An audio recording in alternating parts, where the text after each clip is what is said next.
ছিল। জেনে বুঝে কেউ যদি বিষ পান করে, এক নম্বরই হারাম এবং দ্বিতীয় নম্বরে গুনাহে কবিরা পাপ। আত্মহত্যা করা জায়েজ না না জায়েজ? না জায়েজ। তো আমি জেনে বুঝে যদি বিষ পান করি, আচ্ছা বলুন, আমি যদি বলে আমি দারুণ বক্তা, আমি ইয়াসিন, সাপের গর্তে বিসমিল্লাহ বলে হাত ভরবো, আমাকে কামড়াবে না, সাপ চুমু খাবে না কামড়াবে? কামড়াবে। যদি বলেন হুজুর যদি আপনি আল্লাহর ওলি হন আপনাকে সাপে কামড়াবে না, আমি আপনাকে বলি আল্লাহর কসম, হযরতে আবু বকরের থেকে পৃথিবীতে কোনো অত বড় ওলি আসেনি। গুহার মধ্যে হযরতে আবু বকরকে সাপেতে দংশন করেছে। জোরে বলুন না সুবহানাল্লাহ। নবীজি থুতু লাগিয়েছে, ভালো হয়ে গেছে। হযরতে আবু বকরকে সাপে দংশন করেছে গুহার মধ্যে। আবু বকরকে যদি না চিনতে পারে আল্লাহর নবী জলিলুল কদর সাহাবী আবু বকর সিদ্দিক রাদিয়াল্লাহু তাআলা আনহু, যিনাকে নবীজি সত্যবাদীর লকব দিয়েছিলেন, সাপ আর ইয়াসিনকে চিনতে পারবে? এই যে কারেন্টের তার, আমি যদি বলি শোনো আমি এত বড় বক্তা আর এত বড় ওলি, কারেন্টের তারে হাত দুমা আমাকে শর্ট মারবে না, তা আমার লাশটা এখান থেকে নিয়ে যেতে হবে, ঝাড়াম দিয়ে দিবে, দিবে না দিবে না? আমার হাত দেওয়াটাই হচ্ছে মূর্খামি এবং পাপ, আত্মহত্যা করা।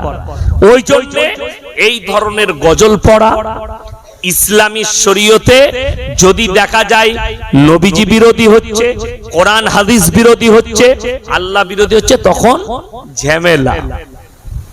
এই ঘটনায় আপনার ওই নবদ্বীপের কাছে, গ্রামটার নাম মনে নাই, 4-5 বছর আগে একজন মৌলভী সাহেব বয়ান করছিলেন, কি জানে অমুক হযরতের কাছে 15-20টা মৌলভী গেছে, তাদেরকে বললে তোমাদের ঈমানটা পরীক্ষা করা হবে। কি করে করবে? তাদেরকে বললে কারেন্টের তারটা ছুঁয়ে দেখাও। তাদের ঈমান এত কমজোর, তারা কারেন্টের তার ছুঁতে পারেনি, কিন্তু যখন পীর সাহেব ছুঁয়ে দিল কিছুই হয়নি। আমি বললাম সেই হুজুরের নামটা বল। কি বুঝলেন? তো আমাকে লাস্টে বললে হুজুর ওইটা আমি এক জায়গায় শুনে এলাম। আমি শোনা কথা বলি না, জানা কথা বলবি। শোনা কথা খুব খারাপ। এই আমাদের বর্ধমান জেলা আছে জানেন, একটা মাজার আছে, সেখানে গরম ভাত বেরোয় 1 বছর পরে, চাল ফাল ভরে দেয়, গরম ভাত বেরোয়। তা আমি একজন বললে ভাই গরম ভাত বের, আমরা দেখেছিস? বলে না শুনেছি। আমরা কার কাছ থেকে? অমুক। আর তুই দেখেছিস? বলে না আমি শুনেছি। সব শোনা মাল, দেখা মাল একটাও নাই। আমার মুসলমান ভাই, আমি না কোনো পীর বিরোধী, যারা আমাকে মনে করবেন পীর বিরোধী তাদের ভুল হবে। আমি সিস্টেমের বিরুদ্ধে লোক। যদি তুমি হক পথে থাকো আমি তোমার পক্ষে আছি, তুমি যদি না হক পথে থাকো আমি তোমার বিপক্ষে যাব, যদি সেটা আমার বাপু হয়। আমাকে বীরভূমে প্রশ্ন দিয়েছিল, যদি কোনো মৌলবি পুজোর মণ্ডপে ফিতে কাটতে যায় সেটা কি হবে? আমি বলেছি আমার বাপ মৌলবি শওকত হলেও শিরিক করা হবে। আমার বাপ মৌলবি শওকত হলেও রিহাই নাই। তো যে করেছে সে মৌলবীর গায়ে লেগে গেল। সকালবেলায় একজন তার চামচা ফোন করে বলছে, তুমি জানো কি বলেছো? আমি বললাম তোর টিকি ছিঁড়ে দেবো, আমার মাদ্রাসায় ভর্তি হ, তোর মৌলবি পড়া হয়নি। বলছে উনি অমুক বুজুর্গর খানচাই খেয়েছে। তো আল্লাহর নবীর খানচাই তো মুনাফিকরাও খেয়েছে, ঠিক কি না? কথা বলে।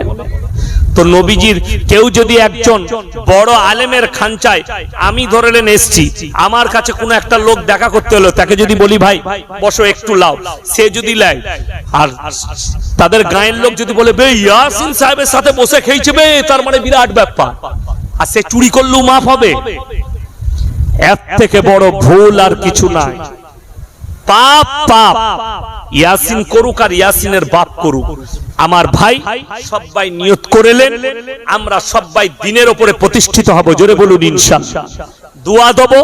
আমার যে ভাইয়েরা মহব্বতের ভাইয়েরা বাইরে থাকে, জলসা দিয়েছে মেহনত করে, দিনের খিদমতে বড় মহব্বত করে ভালোবাসা দেয়, তিনারা জলসা দিয়েছেন, তিনাদের জানের মালের ইজ্জতের জন্য আল্লাহর কাছে দোয়া করব। খাস করে জলসা সেক্রেটারি সাহেব, উনার পরিবারের জন্য দোয়া, উনার জন্য দোয়া, এই গ্রামের মানুষের জন্য দোয়া। আমার ভাই, আমি যা বললাম অনুশোচনা করবেন, ভাববেন। যদি মনে হয় ব্রেন থেকে বেরিয়ে গেছে, এতগুলো চ্যানেলওয়ালা আছে, একটা একটা করে জিজ্ঞেস করে নেবেন চ্যানেলের নাম কি, মোবাইলে আবার রিপিট করবেন, আবার শুনবেন। যদি আপনার বুঝে না আসে, আল্লাহ তাআলা আমাকে, আপনাকে, আমাদের সকলকে কবুল করুক, আজকের রাত্রিকে কবুল করুক। আপনারা আমার জন্য দোয়া রাখেন, আমি আপনাদের জন্য দোয়া রাখি। ওয়ামা আলাইনা ইল্লাল বালাগ। আসসালামু আলাইকুম ওয়া রাহমাতুল্লাহি ওয়া বারাকাতুহু। সবাই দরুদ শরীফ পড়ুন। আল্লাহুম্মা সাল্লি আলা। দোয়া করে ربنا آتنا في الدنيا حسنة وفي الآخرة حسنة وقنا عذاب النار ربنا لا تزغ قلوبنا بعد إذ هديتنا وهب لنا من لدنك رحمة إنك أنت الوهاب ربنا اغفر لنا ولإخواننا الذين سبقونا بالإيمان ولا تجعل في قلوبنا غلا للذين آمنوا ربنا إنك رؤوف رحيم ইয়া আল্লাহ, আমরা গুনাহগার, খাতাকার, বদকার, সিয়াকার, আমাদের গুনাহকে মাফ করে দাও, খাতাকে তুমি দরগুজার। হ্যাঁ বন্ধুরা, আজকের ভিডিও কিন্তু এই পর্যন্ত। এরপরে কিন্তু আবার আমরা নতুন কোনো একটা ভিডিও নিয়ে উপস্থিত হবো। তাই বন্ধুরা, আমার এই চ্যানেলটাকে যারা সাবস্ক্রাইব করবেন তারা কিন্তু প্লিজ দয়া করে সাবস্ক্রাইব করে নিও।